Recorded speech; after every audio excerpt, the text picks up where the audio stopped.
Hey all, welcome. Thanks for joining us this afternoon. I'm Katie Roundtree, NCRC's Director of Membership and Events. I'm really excited to be with you all this afternoon. Before we get started, I just wanted to cover a handful of housekeeping items. We do have a code of conduct for all of our attendees. We expect you all to treat one another and our speakers with respect. So if you're not sure, when in doubt, you can check the link on this slide. Go ahead as we go along. You can submit your questions for speakers via the Q&A module at the bottom of your screen. We'll be having a handful of opportunities for questions throughout, and then more time for questions at the end, as well as an opportunity to follow up after the event. You can always learn more about NCRC at the links below, and please do tag us on social media if you're enjoying the content today. We will, by the way, be sharing the recording for this event afterwards. All registrants will get an email with that link within the next couple of days. Wonderful. We can go to the next slide. NCRC is an organization of over 700 members dedicated to making a just economy a national priority and a local reality. We work with our members to close the racial and socioeconomic wealth and opportunity divides. We do that by organizing agreements between financial institutions and our members to increase lending, investments, and philanthropy in neighborhoods that need it. We advocate on behalf of members for policies that encourage the use of capital in various forms to be used to build an equitable and fair economy. We provide grants, loans, technical support, and training to entrepreneurs, community development, and community finance organizations and professionals. We investigate and litigate to root out discrimination in financial services and housing, produce agenda-setting research, media, and events, and renovate and build affordable homes for low and moderate income families. So that's a little bit about NCRC. You may already be a member, or you may be part of our larger coalition. Feel free to follow up afterwards to learn more about us. But today I have the distinct privilege of being able to introduce you all to a group of folks that are supporting businesses in some really unique ways. And so if you're on this call, you either are a small business or you serve small businesses.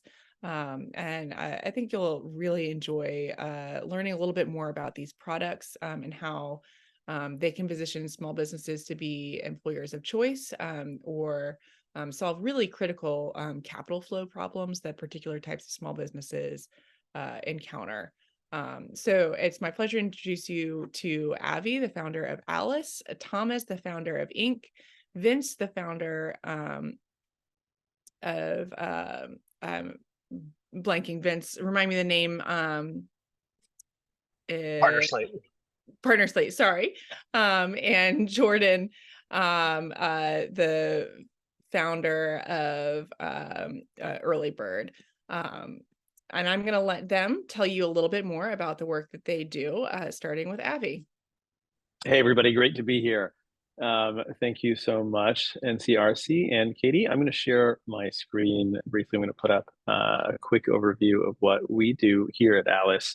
What we do at Alice is we make what we call positive paycheck free tax spending. This is super important for Main Street businesses. Pre-tax benefits are really the only tax breaks for hourly workers that can put hundreds, if not thousands of dollars back in their pockets every year. They've been in the law since 1978, but really only office workers have used them. And the problem that we solve is that those benefits are pay to play. And what we mean by pay to play is you have to make contributions to your employee benefits in order to use them. So you make a contribution out of your paycheck to get health insurance, you make a contribution out of your paycheck to use your 401k, and you make a contribution out of your paycheck to use your commuter benefits, HSAs, FSAs, your pre-tax benefits. If you are one of the 120 million Americans living paycheck to paycheck, how do you make contributions out of your paycheck? You can't.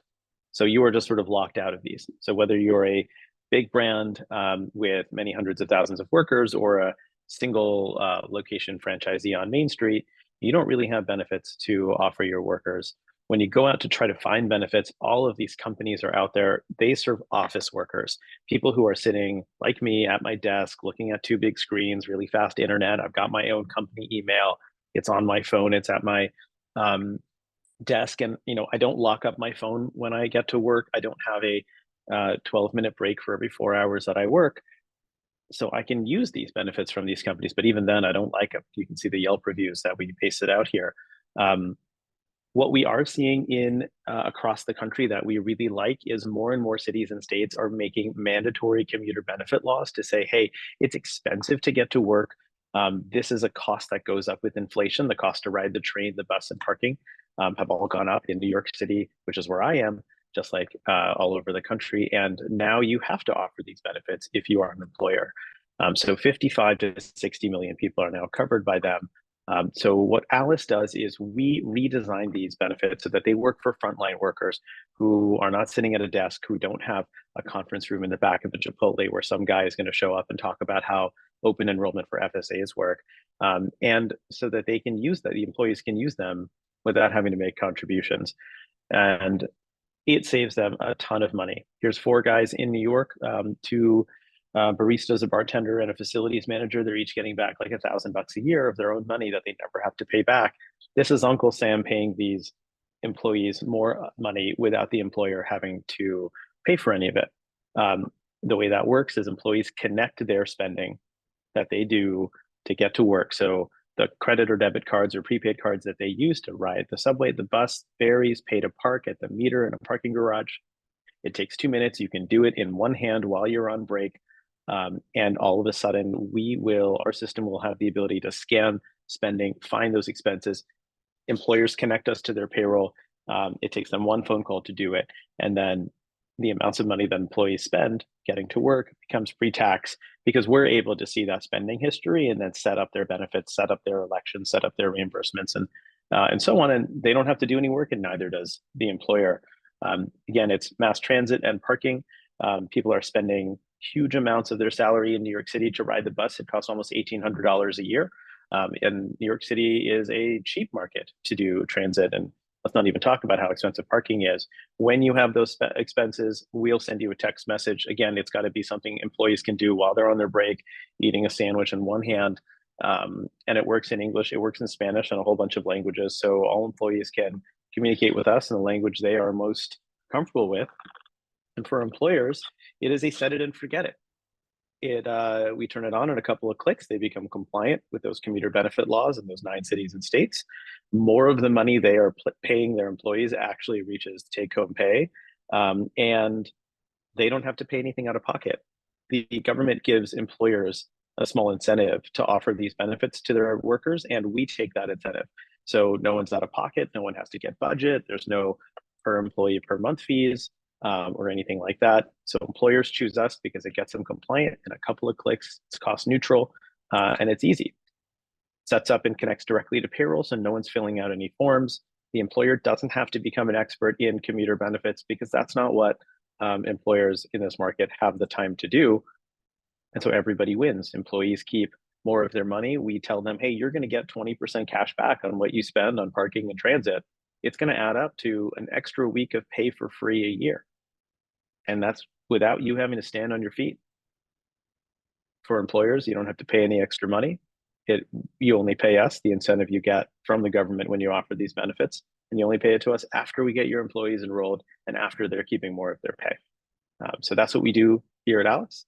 And we think it's super important that these benefits that have been in the law for decades can finally be usable by Main Street workers and their employers. And it just puts tons of money back into communities, and it gives employers an edge in this market where they are dealing with compensation pressure from wage inflation in order to keep their workers. So we're able to give them something that they don't have to pay for to do that. And of course, what we like is that this money is going right back into transit systems, which we think is good for working people, and that's just sort of one of the benefits for local communities as well. So we're the win-win-win. And with that, let me turn it over to questions.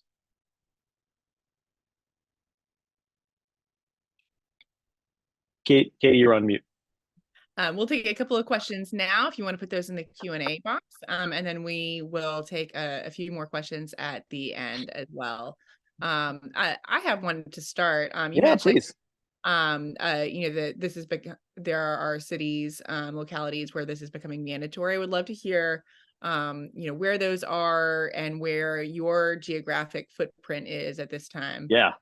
Well, we're Yeah. all over the country. The places that have made this mandatory are New York, San Francisco, DC, Philadelphia, Seattle, Los Angeles. Chicago just passed their commuter benefit law, and it will become active here January 1st, 2024.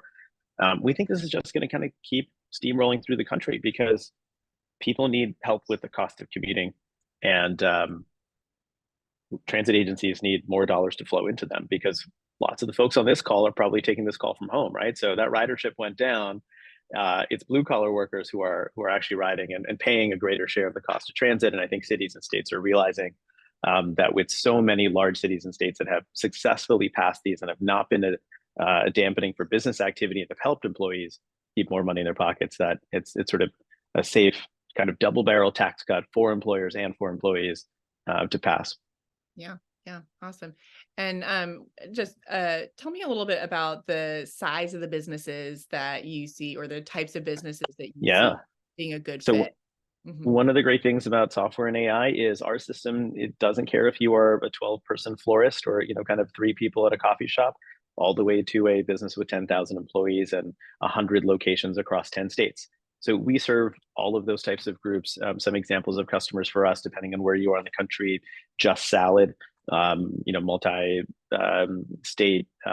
salad, multi-location chain; Salt and Straw, great ice cream all over the West Coast; all the way down to kind of single coffee shops in my neighborhood here in Brooklyn. So we are building technology that doesn't put sort of minimums onto businesses. If you have employees and you want them to get cash back when they spend to get to work, and you want them to have more money in their take-home pay that you don't have to pay them, this will do it regardless of the size. Yeah. Yeah. That's awesome. Thanks, Abby. Jordan, we'd love for you to tell us a little bit about EarlyBird next. Awesome. Thank you so much for having us. Excited to share about EarlyBird. So welcome to EarlyBird. So I am actually a direct product of EarlyBird. My father invested in me when I was 9 years old, and it totally changed my life. It enabled me to do things I would have never been able to, like start my first business in 2012, and then be able to continue to explore entrepreneurship in really exciting ways. Then my beautiful baby niece was born 6 years ago. And when I looked around, there was no simple or meaningful way to gift a financial asset. And as I dug in further to the problem, turns out raising a child, of course, is extremely expensive. And unfortunately, today, over 70% of US families are not currently investing in their kids, which means this idea of building generational wealth is really a myth, and one that we have now set out our lives to solving. I think one of the most important stats here to take a look at is that if you invest just $500 or more in a child, they, around before the age of 5 years old, they're 3x more likely to enroll in college and 4x more likely to graduate. So this is a critical function of our society to build a better future for the next generation. And so that is why we built EarlyBird. And so today we are the all-in-one wealth creation platform that empowers families to save and invest for their child's future starting from day one. So one of the really unique positioning of EarlyBird is that we're very focused on new and expecting parents. So think 0 to 5, 0 to 7 years old is really that core demographic for us, as we believe it is so critically important to get started from day one and be synonymous with that new parent checklist where you are buying the baby books, setting up a nursery, and setting up your EarlyBird account to invest in their future. The way that we envision building generational wealth, though, is very unique. There are 3 critical pillars that you have to enable for a family to actually achieve this. So the first is obvious. It's complete and universal access to a holistic managed early bird portfolio. So we have tailored our entire experience to be focused on the parent and how they are able to onboard, teaching them at different points throughout the process. And then we have 5 fixed managed early bird portfolios. We then recommend one of those portfolios. A parent sets a monthly reoccurring investment, and they have taken a massive step in building generational wealth for their child within 3 to 5 minutes.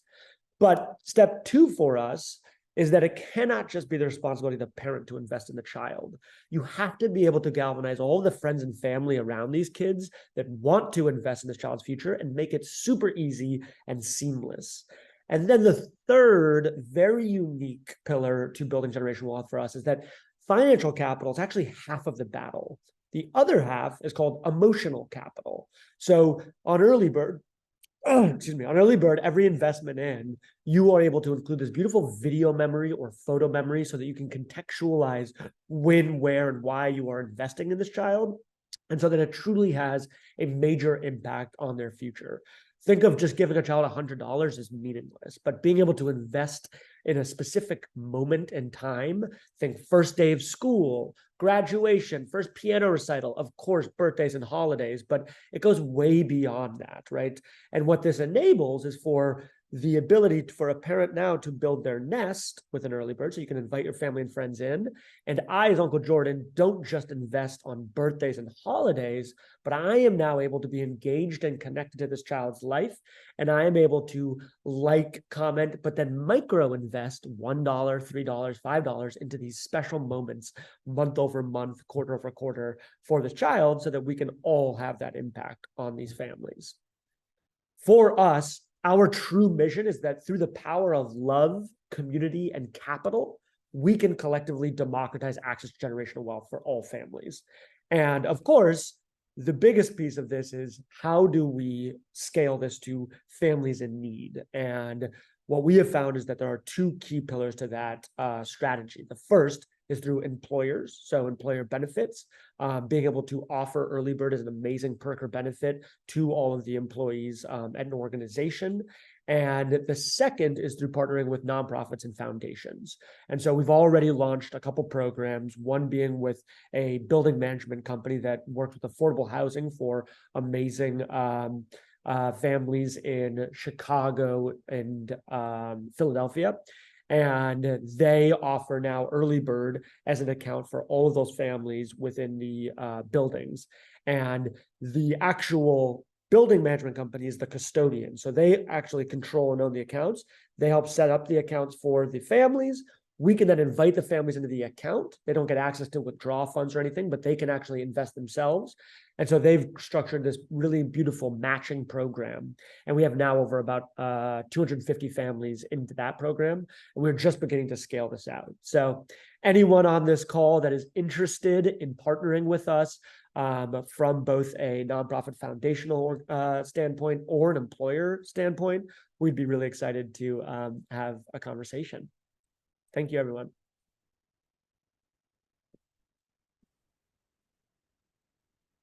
That's great. And again, we'll pause here for a couple of questions, and then we'll have more opportunities for questions at the end. I'm seeing some questions to go back to Abby. So we'll again ask now, hold on to your questions, and we'll come to them at the end. I would love to hear how much money is being invested per child through this tool. Yeah, I just would love to hear a little bit of what that looks like. So our demographic right now is we're about 40%. The target demographic is the everyday American family. We're not catering to the upper class in any way. It's really our average annual household income is about $60K to about $150,000. And we are seeing an average monthly recurring investment of $100 per month. But the unique aspect of EarlyBird, of course, is that $100 per month equals $1,200 a year. And these are invested, of course, these are custodial investment accounts invested directly into managed portfolios by EarlyBird, as we're the RIA, Registered Investment Advisor.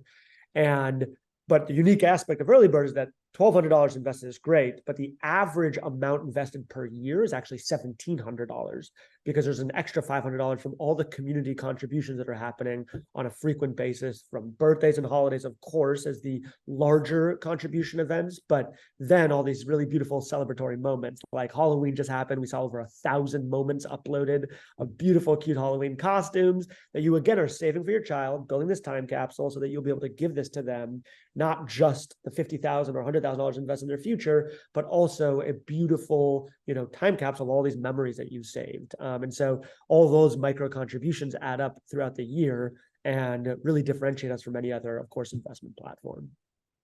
Well, let me just say that I really wish that my 4-year-old had been able to go trick-or-treating for college investments instead of piles and piles of candy. We actually did a campaign this year where we gave a lot of our brand ambassadors little tokens that they handed out instead of candy, or with candy, or instead of candy, to kids, and it said "give to your parent," and it was a little QR code they could scan, and they got $25 invested in their future. So that's amazing.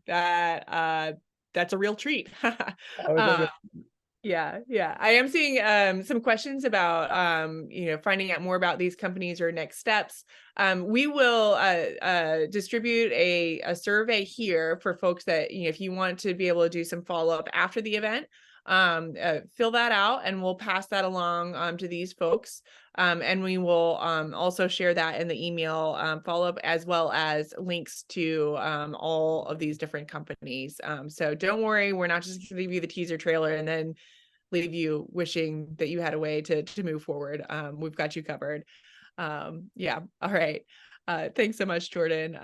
Vince, talk to us about Partner Slate next. Well, it's a pleasure to meet everybody here. Partner Slate is a company that is transforming how we eat and get new products to market within the food CPG space. So if you think about the food that we consume, it has really undergone a massive transformation in the last 20 years. What used to be brands that were produced just by a few large companies like Kellogg's and Nestle and Pepsi has really transformed to the point where over half of all of the new products that reach the market today are done by entrepreneurs, so startups and challenger brands. And so that's why when you walk down the aisle of a grocery store, you now get to see hundreds of different brands of snacks, everything from seaweed chips to keto granola to better for you ice cream. And this has really only been enabled, the only reason why we have been able to have aspiring entrepreneurs become these sort of like nationally distributed brands is that it's become much easier for brands to now create projects and bring them to market by using a network of manufacturers that essentially rent out their line time. And these manufacturers are called contract manufacturers. And what Partner Slate does is that we make it much easier for brands to find these contract manufacturers to produce their products. So Caitlin Mills, who is the CEO of a gluten-free brand called Simple Mills, once went on an NPR interview and talked about the problem, which is that in order to find a manufacturer that is suitable for your product, you have to go through 12 pages of Google and call every single manufacturer that you find until you finally find one that is willing and able to make your products. And so what we've done is we have solved two of the biggest problems that face these entrepreneurs that are looking to bring their dreams to market. The first is that we've created a marketplace where we have aggregated about 6,000 contract manufacturers and built an AI platform that helps to match all of the project's requirements from each project. And as it turns out, it's not an easy task because there are so many complexities that go into finding the right combination of equipment, capacity, geography, certification requirements, like if it has to be kosher or gluten-free. And so what we are able to do is take a process that normally takes 4 to 6 months down to a matter of days. So the second thing that we do at Partner Slate to really help these entrepreneurs get off the ground is we also provide access to capital to finance these projects. In many cases, what we find are these brands are looking to expand, and they've just gotten the go-ahead from, say, Whole Foods or Costco to be distributed nationally. The problem is that any bank that takes a look at the financials of these companies is not going to be willing to give them a loan to front them the cash to produce their product, in which case, in some cases, they may need to increase the production scale by 4 or 5 times. And most banks traditionally just look at the last 12 months of revenue. So what PartnerSlate does is we take into account all of these other factors that indicate future success for these brands, and we're able to provide them with financing through our network of financing partners to help them get the capital they need to produce their product and get it to market successfully. So to date, we have helped over 1,000 startups, and in particular, we are very proud to have supported founders from underrepresented backgrounds. Fully 2/3 of our founders come from non-traditional backgrounds, either female founders or minority founders. And we believe that this is the way that we can help level the playing field and bring new products to market in a more equitable way in the future. Thanks, Vince. And we will take a couple questions now, and then come back for more questions at the end.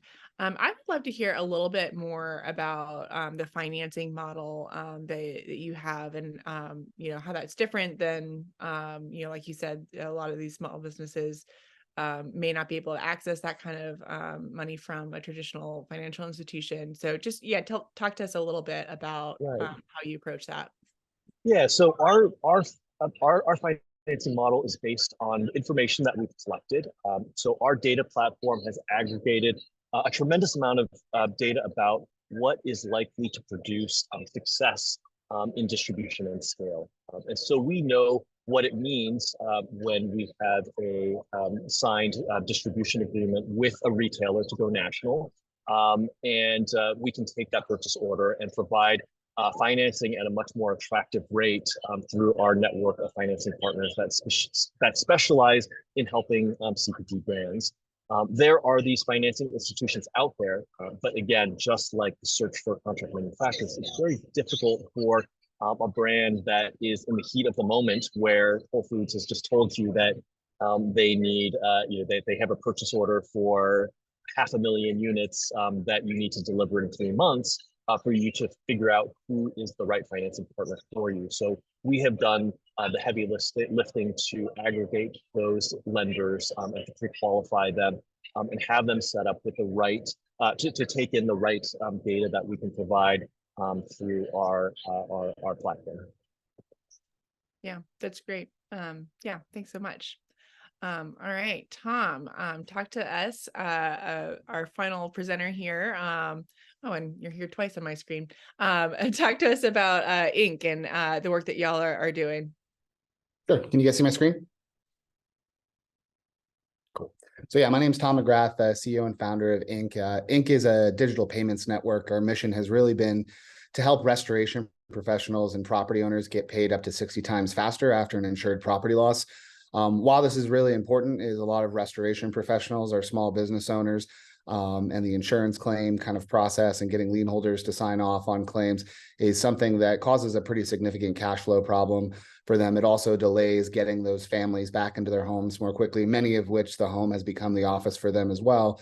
And then also for the small business owner, the guy who maybe owns a pizza restaurant, if he didn't have business income protection as an insurance policy, speed is very, very important to getting those funds released and getting his business back up and running. And unfortunately, for better, I would say more so for worse, natural disasters tend to really impact LMI communities more prolifically than they do wealthier areas, just because property values tend to be cheaper, where flooding might be more common, or hurricanes. And so the process that we're really speeding up is actually after the insurance company approves and issues a claim. So effectively what happened in the mid-2000s is there was a lot of insurance companies who were cutting checks directly to property owners.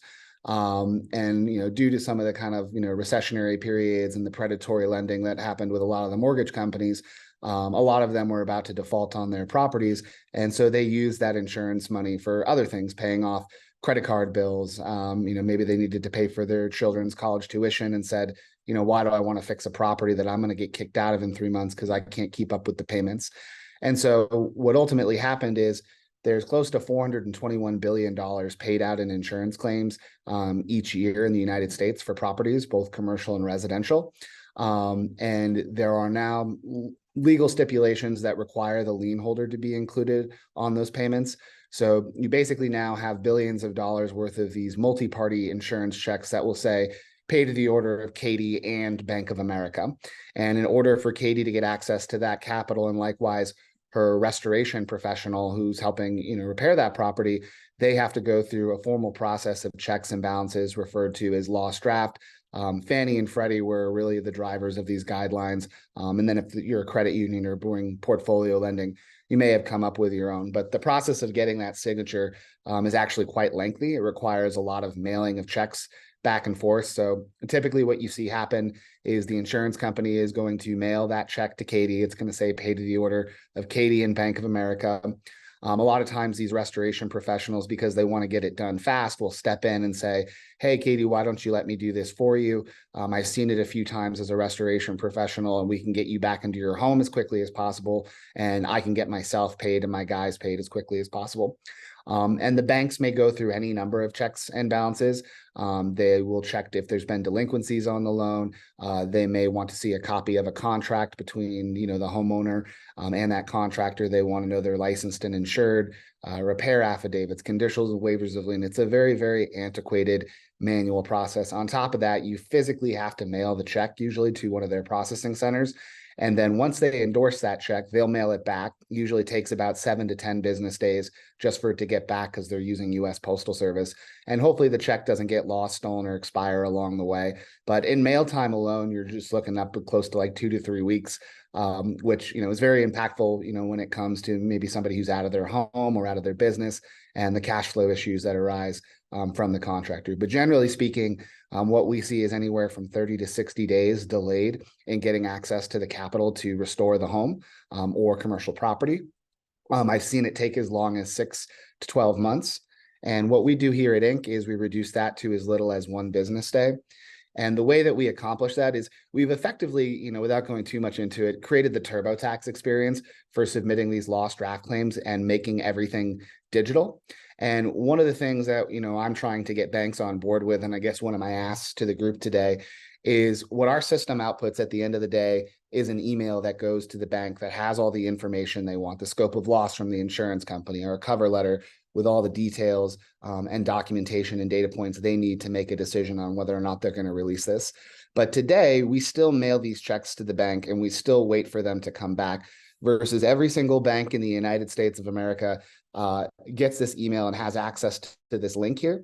And if they click this link, it brings up a digital signature page, which allows you to digitally endorse this check so that we save, hopefully 14 days in getting, these funds released, again, to kind of help that small business owner as the contractor, the guy running the pizza restaurant in New Jersey, or, the five kids in a family, who are staying at a Motel 6 because the home still can't be repaired and they're working out of Starbucks for their office. And so that's really, what we're trying to accomplish, is just speeding up all this process so that we can rebuild those local economies quicker, help those small contractors with those cash flow problems who don't normally like to do insurance work. But unfortunately, it's something that we really need. There's not enough people, which slows the economic recovery of all of these locations. So that's a little just a quick blast on Inc. So happy to take any questions from you guys. Awesome. Thanks so much, Tom. Yeah, this is, I feel like of the small businesses in NCRC's universe, we do actually have a lot that are in the construction business because of the importance of home. So this one feels, particularly close to our hearts, in some ways. I'm going to open it up, for full questions now, as well. So if folks have questions, go ahead. Tom, I'd love to ask you a little bit about, just the types of construction agencies that you see benefiting from this. Obviously, pretty widespread, but just talk to us about what you're seeing in terms of who's using this. Yeah, I mean, you have everyone from kind of the mom and pop, I have like teachers, for example, who in the summertime will do roofing restoration. And then you have the really large companies. But I think that one of the benefits to the smaller business owner is many times, let's say that there's a hailstorm in Denver where I live, and they knock on the door of, five people and say, hey, I can fix your roof. I'm fixing your neighbor's roof. And they can probably get that jobs done in about 3 days. And let's say it was 20 grand a pop. Well, now he's out 100 grand, still waiting 60 days for the mortgage company to release those funds, which maybe he can't make payroll, or maybe he loses the job altogether to the big guy because the homeowner goes like, well, I don't have the money. Do you have the money to start the work? And then somebody else comes in and says, don't worry, we'll float it. And then, they're fine waiting. So it definitely really benefits those individuals. And we've had some small business owners who, in the course of using us as a financing tool as well, have been able to double the size of their business. A guy went from 1 to 2 million in revenue in just 12 months because he wasn't cash constrained in that capacity. Yeah, awesome. Thanks, Tom. Jordan, a question for you. There's a question about what type of investment account is set up and the options or restrictions on withdrawals by the children. Yeah, so these are custodial investment accounts, which is really the ownership of the child, starting from day one, and then at 18 or 21, when they become an adult, gets transferred as their primary brokerage account. So we, EarlyBird, become their primary brokerage account. We are also looking to expand these financial service offerings. And so one thing that we're looking into in 2024 is offering a 529 plan that many of you might be familiar with, which is directed towards, of course, college savings specifically. Custodial investment accounts can be used for anything, which is a broader use case.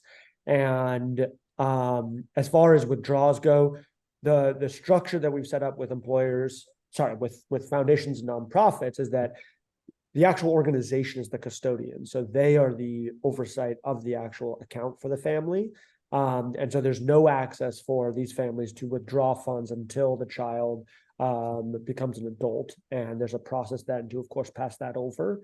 And for an employer, of course, the family has access to that, and the parents can withdraw funds from a custodial investment account, but it has to be used for the betterment of the child per the IRS and declared to the IRS. So it's a decent lift, and we've seen, maybe 2% withdrawal rate of funds, and generally it's only for specific things of real need.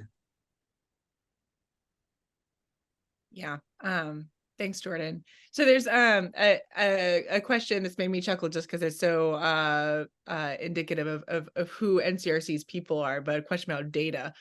We like to say here that data drives the movement for economic justice. And the question was specifically about whether any of y'all provide data or analytics that contributes to CRA or CDFI reporting.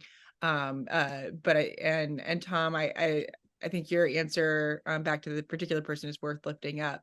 But if any of y'all want to, talk broadly about, data and economic justice. So Avi, I see you.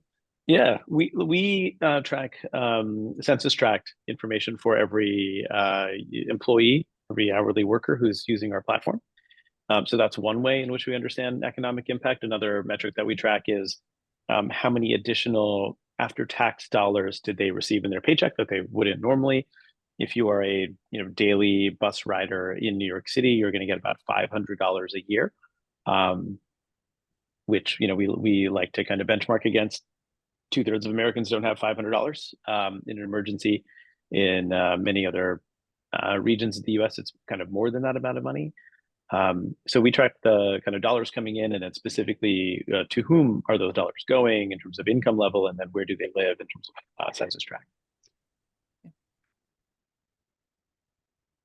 Awesome, thanks. Anybody else want to take a stab at that one? Yeah.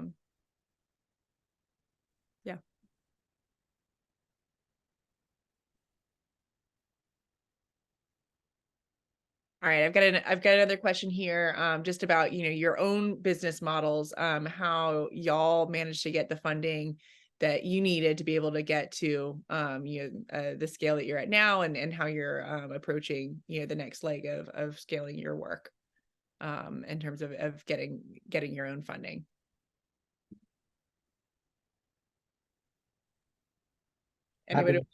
Happy to jump in.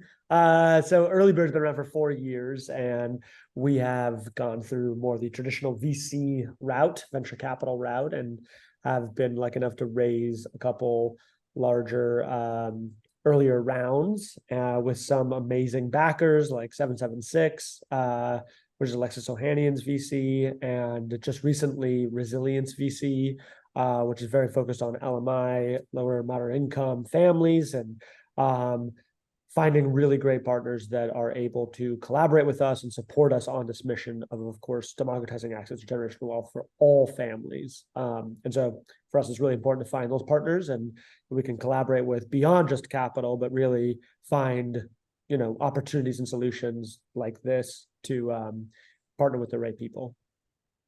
Yeah. Thanks, Jordan. We too are a resilience portfolio company. And like Jordan, have been able to go out to the venture community to say, hey, this is a big opportunity. Those folks like impact, but they're not driven by impact. They are driven by kind of size of market and outcome. And we're saying, hey, there's an absolutely enormous number of people who are commuting. The number of office workers are actually relatively small in the US, 40 million people or so. The number of people who are in the blue collar economy is about 3 times the size. So we hope to build both an impactful business and a big one. Yeah. Like Avi and Jordan, Partner Slate is backed by Resilience, and we've gone the traditional venture capital route. We've pulled together an all-star roster of investors, including Supply Chain Capital and Cleveland Avenue out of Chicago. They are both seed specialist investors, and Cleveland is behind brands such as Beyond Meat and Farmer's Fridge. And Supply Chain has a mission of democratizing access for entrepreneurs and helping founders from underrepresented backgrounds achieve parity within the market. And we're hoping to go back to the venture community in about a year's time to raise our next round to grow our access even further. Yeah. I'll add one thing. So I think that while it was a tough fundraising environment, one of the things that I'm seeing as a venture capital backed company as well is that a lot of the funding is being shifted to early stage companies, seed and series A. So whereas it may be difficult to raise a series C or D because those companies have to have some sort of liquidity event soon, for us, people are a little bit more optimistic of what the future may hold and still deploying capital to those companies. So when you heard, hey, it's a very difficult time to fundraise, that is true, but I would say a little bit less so for early stage companies. I would have a quick note just to kind of think about forms of funding and maybe why you're seeing a bunch of venture capital here, even though we're all focused on making impact in different ways, is one of the things we really appreciate about venture is while we have to go back and raise it from time to time, we do so probably meaningfully less often than if it was grant funding. And that allows us to build software. We can do investments up front that are really deep software investments, like to build our technology where you can connect to many different kinds of workers, credit and debit cards, and like turn that into information that we can use to spin up benefits, integrate into payroll systems on the employer side, and just sort of do all of it. It was a very big build. And being venture backed allowed us to sort of do that and then go out and also prove our market in the same kind of unit of funding rather than kind of having to go multiple times back to grant or other sources of funding.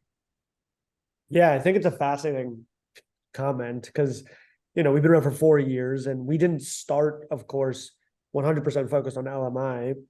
But as we evolved and grew our brand and, of course, got the backing to do so, it granted us the privilege to be able to now expand and, orient our services to really help families in need, which has always been a core mission to us. But to start there can be a very challenging experience. And so for us, the broader brand and proving that product market fit of what we were building towards enabled us to now, of course, be in the place where we are to help families in need, and partner with organizations that we can really lead the charge with and not rely on them to give us too much. Yeah.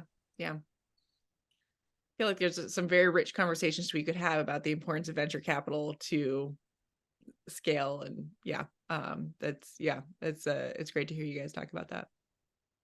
I would just add one thing for Partner Slate, which is that we also serve beyond just the entrepreneur community. We work with large public food companies like Kraft and Danone and HelloFresh, and they have the budgets that allow us to, fund our development of our software platforms that serve the broader set of food companies. We're supporting the entire ecosystem, even though our mission is really focused around entrepreneurs. But you've got the diversification within your own clients and customers to be able to support that. Yeah, that's great. Makes a lot of sense. Yeah. Well, wonderful. Well, thank you each so much. Again, we have with us here Vince from Partner Slate, Jordan from EarlyBird, Abby from Alice, Tom from iink. You will all get recordings, and Chloe shared a link to a survey. That's both how you can tell us what you thought of this, but also how you can share additional questions or ask for some follow-up from these folks here. We'll share that in the follow-up email as well. And of course, direct you to the website so that you can learn more about each of these companies and the great work that they're doing. And yeah, we look forward to seeing more and more businesses supported by your companies. So thank you guys so much for joining us.